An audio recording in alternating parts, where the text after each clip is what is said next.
Hello viewers, Achinta তার free coaching চ্যানেলে তোমাদের সকলকে স্বাগত জানাই। আজকের ভিডিও ক্লাসে তোমরা যারা কলকাতা বিশ্ববিদ্যালয়ে বিএ অনার্সে ফোর্থ সেমিস্টারে পড়ছো, তোমাদের যে CC8 পেপারটি রয়েছে প্রাক আধুনিক যুগের ইউরোপ, এই পেপারটির একটি গুরুত্বপূর্ণ প্রশ্ন অষ্টাদশ শতকে জ্ঞানদীপ্ত স্বৈরাচার বা জ্ঞানদীপ্ত স্বৈরাচারের বৈশিষ্ট্য, এই প্রশ্নটি নিয়ে আলোচনা করব এবং আলোচনা শেষে যে উত্তরটি কিন্তু তোমাদেরকে আমি প্রোভাইড করবো। সে প্রসঙ্গে যাওয়ার আগে এটা বলবো, তোমাদের এই CC8 পেপারের সিলেবাস, সাজেশন এবং সাজেশনের বিভিন্ন প্রশ্নের উত্তর এবং পাশাপাশি তোমাদের CC9, 10 এবং ACC B2 পেপারেরও তার সাজেশন, সিলেবাস এবং একাধিক প্রশ্নের উত্তর আমার চ্যানেলে ইতিপূর্বে আমি আপলোড করেছি। তার লিঙ্ক দেওয়া থাকবে এই ভিডিও ডেসক্রিপশন বক্সে, তোমরা ভিডিওগুলো অবশ্যই দেখে নেবে।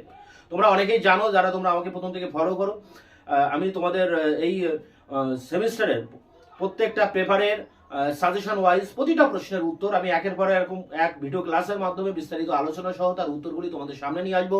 তাই আমার এই চ্যানেল তোমাদের জন্য ভীষণ একটি গুরুত্বপূর্ণ চ্যানেল হতে চলেছে। তোমরা যারা এখনো সাবস্ক্রাইব করোনি তারা অবশ্যই সাবস্ক্রাইব করবে, বন্ধুদের কাছে শেয়ার করবে, তোমাদের মতামত নিচে কমেন্ট সেকশনে কমেন্ট করে জানাবে এবং ভিডিওগুলি ভালো লাগলে একটি লাইক করবে। তো চলো শুরু করা যাক। আজকের ক্লাসের মূল আলোচনার বিষয় কি আমরা দেখে নিই। দেখো, CU BA history honours fourth semester CC8 এই পেপারের একটি প্রশ্ন, অষ্টাদশ শতকের জ্ঞানদীপ্ত স্বৈরাচার। এই জ্ঞানদীপ্ত স্বৈরাচারের ভিতরেই লুকিয়ে রয়েছে এর ব্যাখ্যা। জ্ঞান মানে আলো এবং দীপ্ত, সেই আলো যখন ছড়িয়ে পড়ছে, জ্ঞান যখন ছড়িয়ে পড়ছে, তাকেও আমরা বলছি জ্ঞানদীপ্ত। পাশাপাশি স্বৈরাচার, স্বৈরাচার মানে অত্যাচারী যারা রাজা, সাম্রাজ্যবাদী যারা রাজা, যারা প্রজাদের অধিকারকে দমন করে শাসন করেন, নিজের একচ্ছত্র অধিপত্য বিস্তার করেন, যে রাজতান্ত্রিক যুগে রাজারা, সেই রাজারা যখন জ্ঞানের আলোকে যখন তারা সেই শাসন ব্যবস্থাটাকে পরিচালনা করে, তখন তাকে আমরা বলছি জ্ঞানদীপ্ত স্বৈরাচার। দেখো, অষ্টাদশ শতকে ইউরোপের ইতিহাসে একটা এই জ্ঞানদীপ্ত স্বৈরাচার ব্যাপক আলোড়ন তৈরি করেছিল এক কথায়। এবং এই যুগটা ছিল, মানে অষ্টাদশ শতক ছিল জ্ঞানের উৎকর্ষের যুগ, জ্ঞানের বিকাশের যুগ। এর আগে আমরা যদি দেখি, মানে পঞ্চদশ শতকে এবং ষোড়শ শতকে আমরা যদি দেখি যে নবজাগরণ, যাকে আমরা রেনেসাঁস বলি, এবং ধর্ম সংস্কার আন্দোলন, যাকে আমরা বলি যে রিফরমেশন, এই দুটি ঘটনার ভিতর দিয়ে মানুষের মধ্যে জ্ঞানের বিকাশ ঘটে, মানুষ যুক্তিবাদী হয়ে ওঠে, মানুষ বিজ্ঞান মনস্ক হয়ে ওঠে, মানুষ জ্ঞানের আলোকে, যুক্তির আলোকে প্রতিটি বিষয় কিন্তু ভাবনা চিন্তা করতে থাকে এবং সবকিছু বিচার বিশ্লেষণের মাধ্যমে মানুষ সেটাকে গ্রহণ বা বর্জন করতে শেখে। মানবতাবাদ, মানুষের হিত সাধন করার যে মতবাদ নবজাগরণের ভিতর দিয়ে, সেই মতবাদ কিন্তু মাথাছাড়া দিয়ে ওঠে। আমরা এর আগে মধ্যযুগে দেখেছি যে ইউরোপের রাজতন্ত্র বা ইউরোপের রাজারা ছিল ধর্মের দ্বারা বশীভূত এবং তাদের শাসন ব্যবস্থা ছিল ধর্মাশ্রিত শাসন ব্যবস্থা, এবং তারা নিজেদেরকে ঈশ্বরের প্রতিনিধি ভাবতেন এবং দৈব অধিকারের বলে তারা বংশানুক্রমিকভাবে রাজত্ব করতেন এবং জনগণের উপরে তারা অত্যাচার করতেন। কিন্তু এর বিরুদ্ধে প্রতিবাদ করেন ফরাসি বিপ্লবের সময়। আমরা দেখেছি যে ফরাসি বিপ্লবের আগে রুশো, ভলতেয়ার, মন্তেস্কুর মতো দার্শনিকেরা রাজাদের এই দৈব অধিকার সত্ত্বের তীব্র বিরোধিতা করেন, তারা এর বিরুদ্ধে প্রতিবাদ করেন। এই প্রতিবাদের ফলে মানুষের মধ্যেও কিন্তু একটা আলোড়ন তৈরি হয় এবং রাজারাও, যারা শাসক, তাদের ভিতরেও কিন্তু এই বিষয়টি প্রবেশ করে যে তারাও যুক্তিবাদী হওয়ার চেষ্টা করে, তারাও নতুন এই জ্ঞানের দ্বারা তারাও আলোকপ্রাপ্ত হয়। তারা তাদের যে স্বৈরতান্ত্রিক শাসন ব্যবস্থা, তার সংজ্ঞাকে নতুনভাবে সাজানোর চেষ্টা করে, তাদের শাসন ব্যবস্থাকে যুগোপযোগী করার চেষ্টা করতে থাকে। সেই জায়গা থেকে আবির্ভূত হয় এই জ্ঞানদীপ্ত স্বৈরাচার। তা জ্ঞানদীপ্ত স্বৈরাচারের মানেই হচ্ছে জ্ঞানের আলোকে সবকিছুকে বিচার বিশ্লেষণ করা, যুক্তির আলোকে সবকিছুকে দেখা, বৈজ্ঞানিক যে চিন্তা ভাবনা তার দ্বারা সবকিছুকে বিচার বিশ্লেষণ করা। এখানে বলা হচ্ছে যুক্তিবাদ। এই জ্ঞানদীপ্ত স্বৈরাচারের মূল বিষয়টা হচ্ছে যুক্তিবাদ, যুক্তির দ্বারা সবকিছুকে বিচার বিশ্লেষণ করা। এবং জ্ঞানী আলো, আলো হচ্ছে জ্ঞান, তাই এটাকে বলা হচ্ছে জ্ঞানের পরিব্যাপ্তি। জ্ঞান ছড়িয়ে পড়ছে মানুষের মধ্যে এবং এই জন্য এই যুগটাকে বলা হচ্ছে জ্ঞানদীপ্তির যুগ। যেহেতু জ্ঞানী আলো, জ্ঞানের পরিবৃপ্তির জন্য এই যুগটাকে আমরা বলছি জ্ঞানদীপ্তির যুগ। এই যুগে, মানে অষ্টাদশ শতকে চিন্তাশীল যারা দার্শনিক, যাদের হাত ধরে এই জ্ঞানদীপ্ত বিষয়টা, জ্ঞানের বিষয়টা, যুক্তির বিষয়টা মানুষের সামনে উঠে আসে, সেই দার্শনিকেরা চারটি মতবাদ কিন্তু তুলে ধরেছেন। প্রথম মতবাদ যে অপ্রাকৃত বিষয়,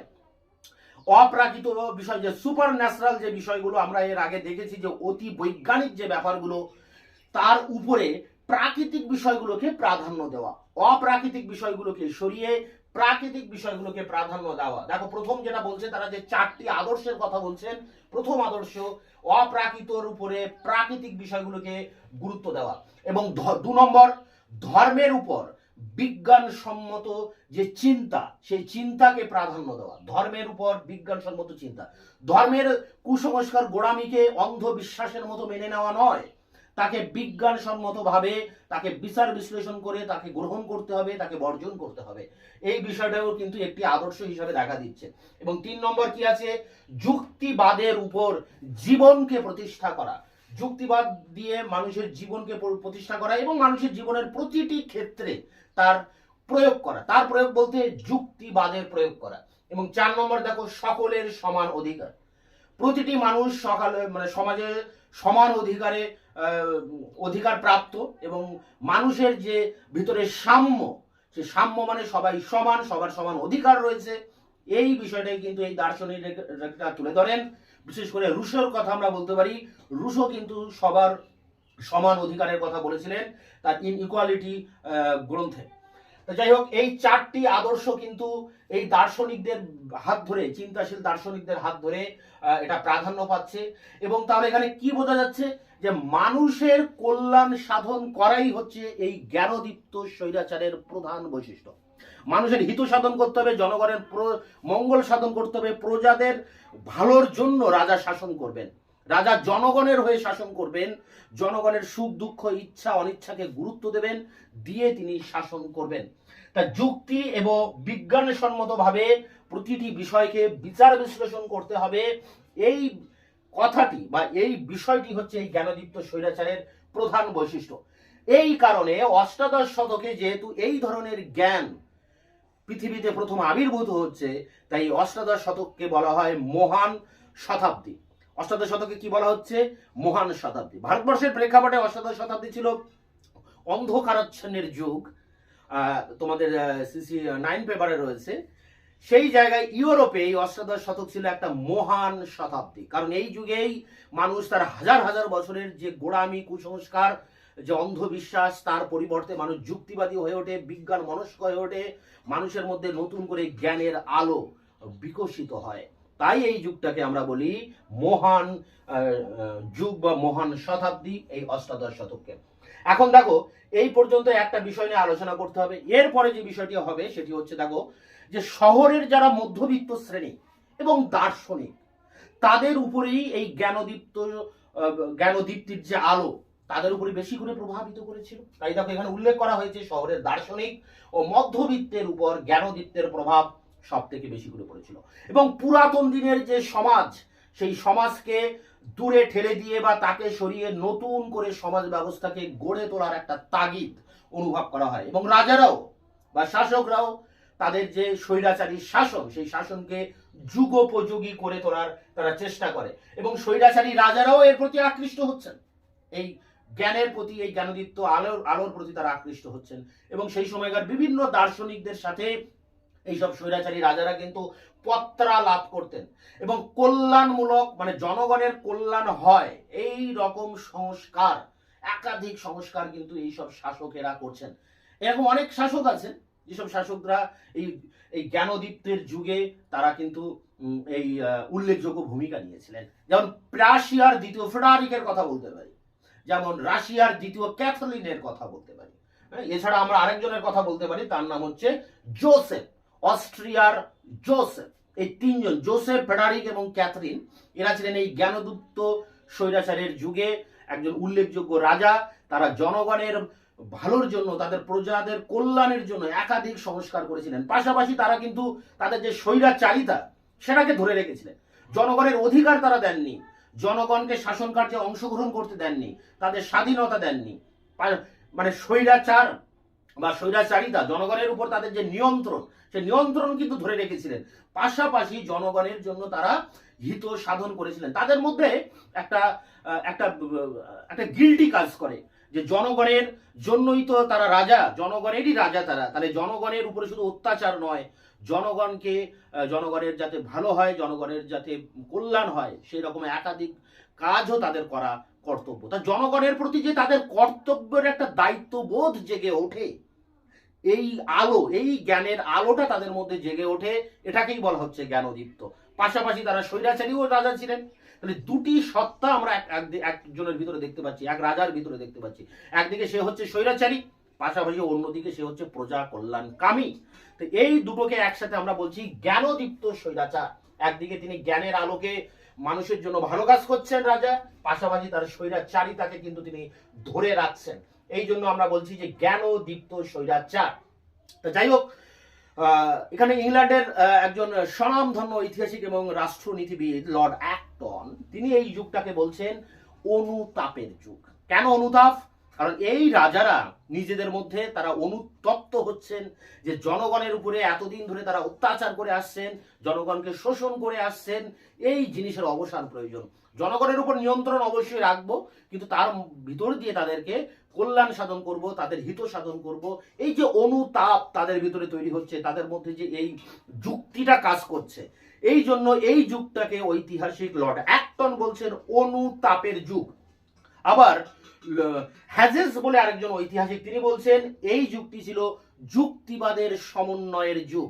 যুক্তি দিয়ে সবকিছু বিচার বিশ্লেষণ করার জন্য এই যুগটাকে বলা হচ্ছে সমন্বয়ের যুগ, যুক্তিবাদের সমন্বয়ের যুগ। এই দুজনের ঐতিহাসিকের কথা আমরা এখানে অবশ্যই উল্লেখ করব। তার কারণ দেখো, এই কথাটা বুঝতে গেলে আমাদের একটু আগে যেতে হবে। মধ্যযুগের ইউরোপে রাষ্ট্রই ছিল সব, জনগণ কোনো ম্যাটার নয়, জনগণ কিছুই নয়, রাষ্ট্রই সব, এবং রাষ্ট্রের জন্য সব কিছু করতে হবে। তাই এখানে একজন আছেন স্টিফেন হকিন্স, তিনি একটা কথা বলছেন, the state was everything, the people nothing. রাষ্ট্রই সব, জনগণ কিন্তু কিছু নয়। কিন্তু এই ধারণার পরিবর্তন হচ্ছে অষ্টাদশ শতকে গিয়ে, এবং সেখানে দার্শনিকদের হাত ধরে নতুন একটা যুক্তি মানুষের মধ্যে উঠে আসছে, এবং যুক্তির আলোকে বিজ্ঞানসম্মত চিন্তা ভাবনা দিয়ে মানুষ সবকিছু বিচার বিশ্লেষণ করতে শিখছে। এবং এই দার্শনিকেরা রাজাদের যে দৈব অধিকার তার বিরুদ্ধে প্রতিবাদ করছে, এবং রাজারাও, যারা যুক্তিবাদী রাজা, তাদের মধ্যেও তারাও এর দ্বারা প্রভাবিত হচ্ছেন, তাদের মধ্যে অনুতাপ হচ্ছে, তারা জনগণের ভালো করার জন্য নানা রকম সংস্কার করছে। এইভাবে চলে আসছে জ্ঞানদীপ্ত স্বৈরাচার, মানে জ্ঞানী আলো এবং জ্ঞানের এই পরিবৃত্তি। এই জন্য অষ্টাদশ শতককে অনেকে বলছেন একটা মহান শতাব্দী, বা লর্ড অ্যাক্টনের মতো ঐতিহাসিক বলছে এই যুগটা হচ্ছে অনুতাপের যুগ। হ্যাজেসের মতে ছিল যুক্তি সমন্বয়ের যুগ। তো এই হচ্ছে মূল বিষয়, সংক্ষিপ্ত আলোচনা এটাই, যে জ্ঞানদীপ্ত স্বৈরাচার। রাজা একদিকে স্বৈরাচারী হচ্ছেন, পাশাপাশি দার্শনিকদের দ্বারা প্রভাবিত হয়ে জনগণের কল্যাণ সাধন করার জন্য, তাদের প্রতি কর্তব্য পালন করার জন্য রাজারা একাধিক সংস্কারমূলক কাজ করছেন, করে তাদের যে শাসন ব্যবস্থা, স্বৈরাচারী শাসন ব্যবস্থা, তাকে যুগোপযোগী করে তুলছেন। এটাই হচ্ছে জ্ঞানদীপ্ত স্বৈরাচার। মূল ফর্মটা হচ্ছে এই, এর উপরে বেস করে এইবার যে নোটটি রয়েছে 10 নম্বরের 500 ওয়ার্ডের, সেই নোটটিকে আমরা ওয়ান স্ক্রিনে আলোচনা করব। BA history honours 4th semester CC 8, প্রশ্নমান 10, জ্ঞানদীপ্ত স্বৈরাচার বলতে কি বোঝো? জ্ঞানদীপ্ত স্বৈরাচারের প্রধান বৈশিষ্ট্যগুলি আলোচনা করো। এর উত্তরটি তোমরা যেভাবে লিখবে, অষ্টাদশ শতাব্দীকে সাধারণভাবে ইউরোপে ব্যাপক জ্ঞানদীপ্ত বা মানসিক উৎকর্ষের যুগ বলা হয়। পঞ্চদশ ও ষোড়শ শতকে নবজাগরণ ও ধর্ম সংস্কার মধ্যযুগের কুসংস্কার ও অন্ধবিশ্বাসের উপর প্রবল আঘাত করে। সবকিছু বিচার বিশ্লেষণ করে গ্রহণ করার প্রবণতা সেই সময় মানুষের মনে সঞ্চারিত হয়। রেনেসাঁস বা নবজাগরণ প্রসূত যুক্তিবাদ অষ্টাদশ শতকে জ্ঞান বিজ্ঞান ও মানব ধর্মের ক্ষেত্রে পরিপূর্ণভাবে বিকাশ লাভ করে। রাষ্ট্র সমাজ অর্থনীতি প্রভৃতি ক্ষেত্রে এই সচেতনতা ও যুক্তিবাদের প্রভাব প্রতিফলিত হয়। দেশভেদে বিভিন্ন চিন্তাশীল ব্যক্তির মধ্যে পার্থক্য থাকলেও কতগুলি সাধারণ ও সার্বজনীন আদর্শ এই সময় খুবই জনপ্রিয় হয়ে ওঠে। রেনেসাঁস প্রসূত যুক্তিবাদের আদর্শ অষ্টাদশ শতাব্দীতে প্রায় সকল শ্রেণীর মানুষের মধ্যে এক গভীর আলোড়নের সৃষ্টি করে। জ্ঞানী আলোক এই বিশ্বাস মানুষের মধ্যে দৃঢ় মূল হয়, এবং জ্ঞানের পরিবৃত্তির কারণে এই যুগকে জ্ঞানদীপ্তির যুগ বলা হয়ে থাকে। এটি ছিল তার ইন্ট্রোডাকশন, মানে ভূমিকা। পরের প্যারা দেখো, এই যুগে চিন্তাশীল দার্শনিকগণ 4টি আদর্শ বা নীতিতে বিশ্বাস করতেন, যথা অপ্রাকৃত বা অতি প্রাকৃতের উপর প্রাকৃতিক, এবং ধর্মের উপর বিজ্ঞানসম্মত চিন্তাকে স্থান দেওয়া, যুক্তিবাদের ভিত্তির উপর মানুষের জীবন প্রতিষ্ঠা করা, যুক্তিবাদের মাধ্যমে মানব জাতির কল্যাণ সাধন করা, এবং সমাজের সকল মানুষের সমান অধিকারের দাবি পেশ করা। কিছুদিনের মধ্যে যুক্তিবাদ মানবতাবাদে রূপান্তরিত হয়, এবং মানবতাবাদের প্রধান বক্তব্যই হলো জাতি ধর্ম শ্রেণী নির্বিশেষে সকল মানুষের কল্যাণ সাধন করা। প্রকৃতপক্ষে মানুষের কল্যাণ সাধনই ছিল অষ্টাদশ শতাব্দীর জ্ঞানদীপ্তির প্রধান আদর্শ। যুক্তির ভিত্তিতেও বিজ্ঞানসম্মতভাবে সবকিছুই বিচার বিশ্লেষণ করা এবং মানুষের সকল ক্ষেত্রে তার প্রয়োগ করা অষ্টাদশ শতাব্দীর অন্যতম বৈশিষ্ট্য, এবং প্রধানত এই কারণেই এই শতাব্দীকে ইউরোপের এক মহান শতাব্দী বলা হয়। পরের প্যারা, অষ্টাদশ শতাব্দীতে জ্ঞানদীপ্তির প্রভাব দার্শনিক ও নগরের মধ্যবিত্ত শ্রেণীর উপর বিশেষভাবে দেখা যায়। এদের লক্ষ্য ছিল যুক্তিবাদের মাধ্যমে পুরাতন সমাজের বিলোপ সাধন করে মানবতা আদর্শের ভিত্তির উপর নতুন সমাজ গড়ে তোলা। সে যুগের স্বৈরাচারী শাসকদের মধ্যে অনেকেই মানবতা দর্শনের প্রতি আকৃষ্ট হয়ে প্রজাদের সর্বাঙ্গীন উন্নতির জন্য কল্যাণমূলক সংস্কার প্রবর্তনের চেষ্টা করেন। এদের মধ্যে বিশেষভাবে উল্লেখযোগ্য ছিলেন প্রাশিয়ার দ্বিতীয় ফ্রেডারিক, অস্ট্রিয়ার দ্বিতীয় জোসেফ এবং রাশিয়ার দ্বিতীয় ক্যাথরিন। পরের প্যারা দেখো, জ্ঞানদীপ্তির বিকাশ মধ্যবিত্ত শ্রেণীভুক্ত চিন্তাশীল ও দার্শনিকদের উপর বিশেষভাবে প্রভাব বিস্তার করে। অষ্টাদশ শতাব্দীতে ইউরোপের অভিজাত সম্প্রদায় ছাড়াও ইউরোপের নরপতিগণও এই নতুন আদর্শের দ্বারা যথেষ্ট পরিমাণে প্রভাবিত হয়। ফরাসি বিপ্লবের পূর্ববর্তী যুগে ইউরোপে এক নতুন রাষ্ট্রীয় আদর্শের উদ্ভব হয়েছিল। মধ্যযুগে রাজতন্ত্র ছিল ধর্মাশ্রয়ী এবং রাজশক্তি ছিল ধর্মের উপর নির্ভরশীল। রাজারা নিজেদের ঈশ্বরের প্রতিনিধি বলে মনে করতেন। সুতরাং সেই যুগে রাজার কাজের সমালোচনা, রাজার প্রতি বিরোধিতা ধর্ম ঈশ্বরের প্রতি বিরুদ্ধাচারণ বলে বিবেচিত হতো। পরের প্যারা, কিন্তু অষ্টাদশ শতাব্দীর মধ্যভাগ থেকে এরূপ ধারণার পরিবর্তন হতে শুরু করে। অষ্টাদশ শতাব্দীতে যুক্তিবাদী দর্শন রাজতন্ত্রবাদের অসারতা উদ্ঘাটন করে। নৃপতিদের দৈব অধিকারের বিরুদ্ধে দার্শনিকগণ নানাভাবে প্রতিবাদ করতে শুরু করেন। নানা যুক্তি দিয়ে তারা প্রমাণ করার চেষ্টা করেন যে রাজার শাসন করার যেমন অধিকার আছে, তেমনি প্রজাদের কল্যাণ সাধন করাও তার মহান কর্তব্য। রাজতন্ত্রের এই নতুন সংজ্ঞা নৃপতিদের কর্তব্য দায়িত্ব সম্পর্কে সচেতন করে তোলে এবং তারা স্বৈরতন্ত্রকে যুগোপযোগী করে তুলতে প্রয়াসী হন। স্বৈরতন্ত্রে বিশ্বাসী নৃপতিদের মনোভাবের এই পরিবর্তন লক্ষ্য করে লর্ড অ্যাক্টন এই যুগকে রাজতন্ত্রের অনুতাপের যুগ, রিপ্রেন্টেন্স অফ মোনার্চি বলে অভিহিত করেছেন। ঐতিহাসিক হাজেস স্বৈরতন্ত্রের সঙ্গে যুক্তিবাদের সমন্বয়ের যুগ বলে অভিহিত করেন। পরের প্যারা দেখো, এটি শেষ প্যারা বা মূল্যায়ন। তবে অষ্টাদশ শতাব্দীর জ্ঞানদীপ্তি স্বৈরাচারের বৈশিষ্ট্য হলো রাষ্ট্রই সব কিছু, দেশে জনসমাজ কিছু নয়। রাষ্ট্রের জন্যই জাতি, জাতির জন্য রাষ্ট্র নয়। ঐতিহাসিক মর্স স্টিফেন্সের ভাষায়, the state was everything, the people nothing. রাজা ছিলেন রাষ্ট্রের সর্বাত্মক ক্ষমতার অধিকারী। রাজা বংশানুক্রমিকভাবে রাজ্য শাসন করতেন এবং তিনি অসীম ও অপ্রতিহত ক্ষমতার অধিকারী ছিলেন। কিন্তু জ্ঞানদীপ্তির যুগে নতুন রাষ্ট্রীয় আদর্শ অনুসারে রাজা সর্বাত্মক ক্ষমতার অধিকারী হলেও তিনি সেই ক্ষমতা প্রজাদের মঙ্গলের জন্য ব্যবহার করার জন্য প্রস্তুত শুরু করেন। প্রজাহিতৈষী রাজাদের অনেকেই যুক্তিবাদে বিশ্বাস করতেন এবং সমসাময়িক দার্শনিকদের সঙ্গে পত্রালাপও করতেন। দার্শনিকদের রচিত গ্রন্থাদির সঙ্গেও অনেকেই পরিচিত ছিলেন। কিন্তু যুক্তিবাদ ও দার্শনিকদের চিন্তাধারার দ্বারা প্রভাবিত হলেও প্রজাহিতৈষী নরপতিগণ জনসাধারণকে রাষ্ট্রীয় শাসন কার্যে অংশগ্রহণ করতে দেওয়ার পক্ষপাতী ছিলেন না। শাসনতান্ত্রিক ব্যাপারে জনসাধারণের মতামতের কোনো গুরুত্বই তারা স্বীকার করতেন না। প্রজাবর্গের সুখ স্বাচ্ছন্দ্য বৃদ্ধি করাই তার একমাত্র তাদের নৈতিক দায়িত্ব বলে মনে করতেন। কিন্তু জনসাধারণের আশা আকাঙ্ক্ষা ও ইচ্ছা অনিচ্ছাকে তারা কোনো প্রকার গুরুত্ব দিতে রাজি ছিলেন না। তো এই ছিল জ্ঞানদীপ্ত স্বৈরাচারের বৈশিষ্ট্য। এছাড়াও তোমাদের এই পেপারে অন্যান্য ইম্পর্টেন্ট প্রশ্নগুলি আমি ইতিমধ্যে আমার চ্যানেলে আপলোড করেছি, তার লিঙ্ক দেওয়া থাকবে ভিডিও ডেসক্রিপশন বক্সে, তোমরা সেগুলো দেখে নিও। তোমাদের বাকি সাজেশন অনুযায়ী যেসব প্রশ্নগুলো এখনও আমি ক্লাস নিইনি, সেগুলো খুব দ্রুত আমি একের পর এক ক্লাস নেব এবং তার উত্তরগুলো তোমাদের সামনে নিয়ে আসবো। তাই তোমরা এখনও যারা আমার চ্যানেলকে সাবস্ক্রাইব করোনি তারা অবশ্যই চ্যানেলকে সাবস্ক্রাইব করে চ্যানেলের পাশে থাকবে, আমাকে উৎসাহিত করবে যাতে আমি এই ধরনের নিত্য নতুন তোমাদের ক্লাস রিলেটেড ভিডিওগুলো তোমাদের সামনে নিয়ে আসতে পারি। এবং ভিডিওটি ভালো লাগলে অবশ্যই লাইক করবে, নিচে কমেন্ট সেকশনে কমেন্ট করে জানাবে, বন্ধুদের কাছে অবশ্যই শেয়ার করবে।